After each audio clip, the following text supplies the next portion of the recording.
안녕하세요. 제품 광고와 룩북 그리고 패션 매거진, 메이킹 필름 등 다양한 커머셜 작업과 디지털 아트 작업을 하고 있는 비디오그래퍼이자 포토그래퍼 이경호입니다.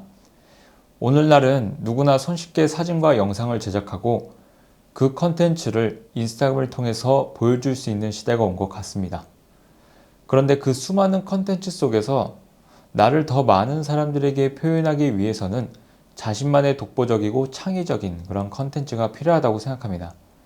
아무나 따라할 수 없는 자신만의 감성과 특색 있는 시그니처를 누구나 하나쯤은 갖고 계시리라 생각합니다.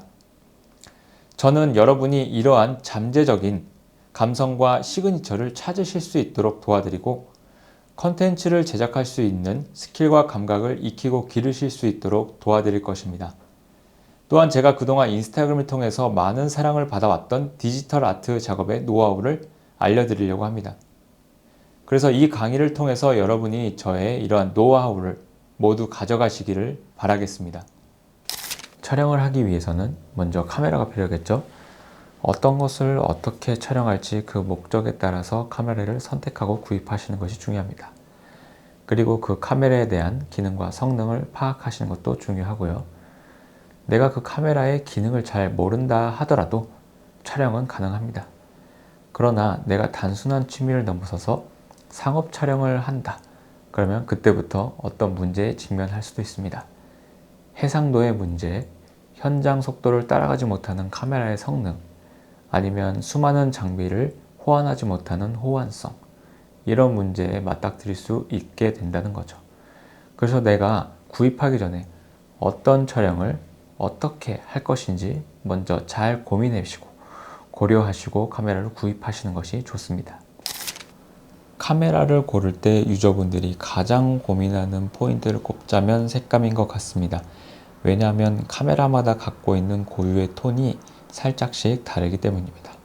하지만 말 그대로 살짝씩만 다른 것 뿐이지 두드러질 정도의 차이가 있는 것은 아닙니다. 사실 상업사진 촬영 같은 경우에는 현장에서 실시간으로 클라이언트가 원하는 톤으로 보정하면서 촬영을 하고, 영상 같은 경우에도 후반 작업, 즉 포스트 프로덕션 때 톤을 살짝씩 건드리기 때문에 사실상 카메라가 갖고 있는 고유의 톤이 크게 의미가 없어져 버립니다. 그러나 만약에 개인 작업을 하거나 취미 활동을 한다, 스냅 사진을 찍는다 같은 경우에는 그 카메라가 갖고 있는 톤에 영향이 크게 발생하기도 합니다. 그래서 저는 카메라를 중고로 먼저 구입을 해보시거나 아니면 하루 정도 렌트를 해보시는 것을 추천드리고 싶습니다.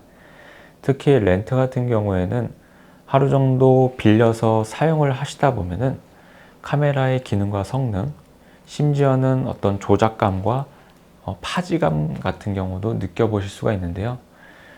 나중에 후보정을 하실 때는 이 카메라가 갖고 있는 색감이 이 정도구나, 이 카메라가 갖고 있는 톤이 이 정도구나 라는 것을 경험을 해 보실 수가 있습니다.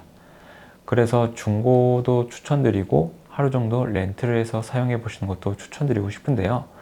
이마저도 좀 부담스럽다, 나는 중고로 사고 팔거나 렌트를 해서 하는 경제적이나 시간적인 여유가 없다 하시면 차라리 과감하게 한 브랜드를 선택해서 사보시는 것도 나쁘지 않습니다.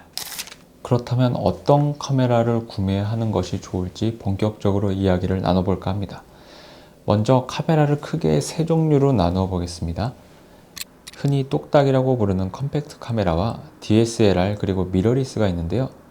먼저 똑딱이는 휴대성이 간편하고 성능 또한 준수하다는 특징을 갖고 있습니다. 그러나 사진을 취미로 하다 보면 어느 시점에서 욕심이 나기 시작합니다.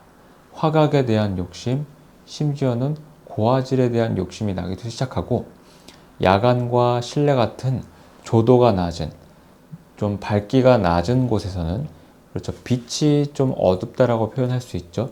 그런 환경에서의 한계를 맞닥뜨리게 되면 미러리스와 DSLR이 필요하겠구나 라고 생각이 되실 수도 있습니다.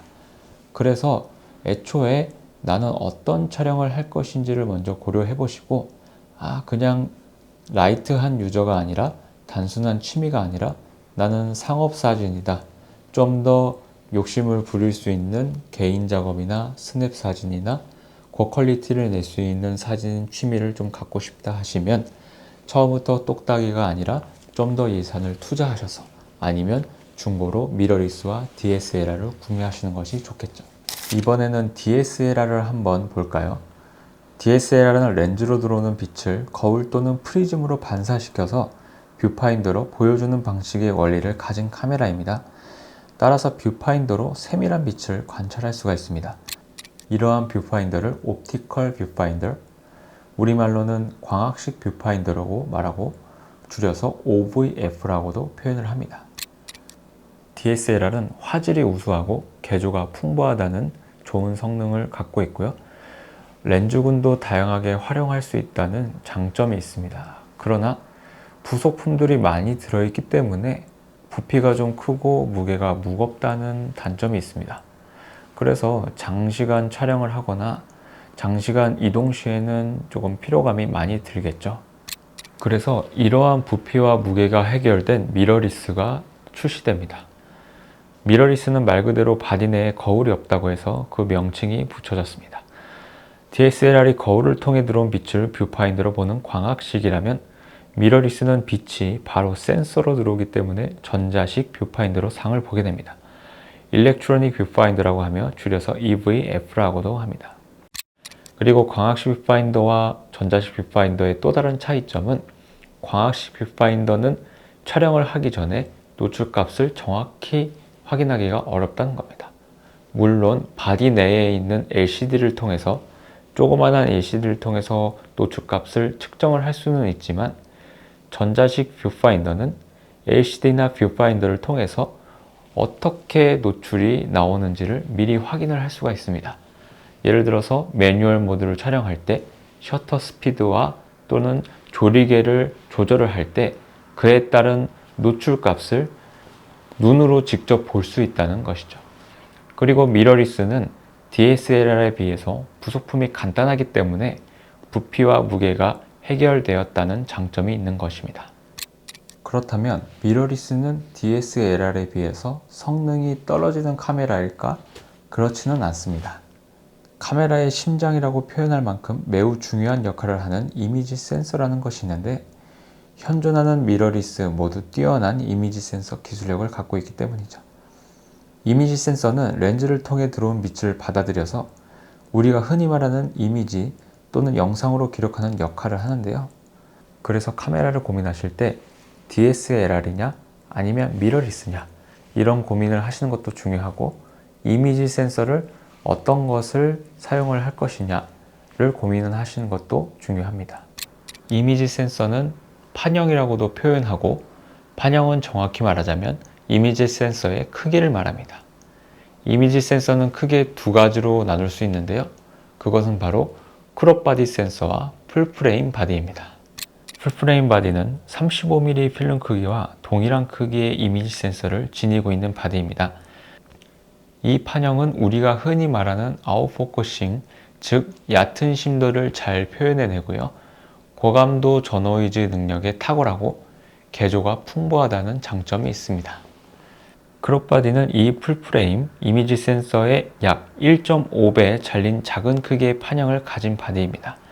풀프레임 판형이 잘렸다고 생각하시면 쉽습니다. 그래서 그만큼 센서에 담기는 빛이 적어지고 또 화각이 좁아지게 됩니다. 이렇게 되면 크롭바디와 풀프레임 둘 다 동일한 초점 길이의 렌즈를 사용한다 하더라도 크롭바디는 풀프레임에 비해서 화각이 좁게 나오고 대신 망원의 효과를 나타낼 수가 있는 거죠. 그리고 크롭바디는 풀프레임에 비해서 얕은 심도의 표현이 살짝 떨어집니다. 또한 고감도 전호이즈 능력이 풀프레임에 비해서 살짝 떨어지는 아쉬움이 있는데요. 그렇다 하더라도 해상도의 능력과 개조의 표현력은 풀프레임에 못지않게 훌륭하니 이 점 참고해서 잘 선택하시면 좋을 것 같습니다.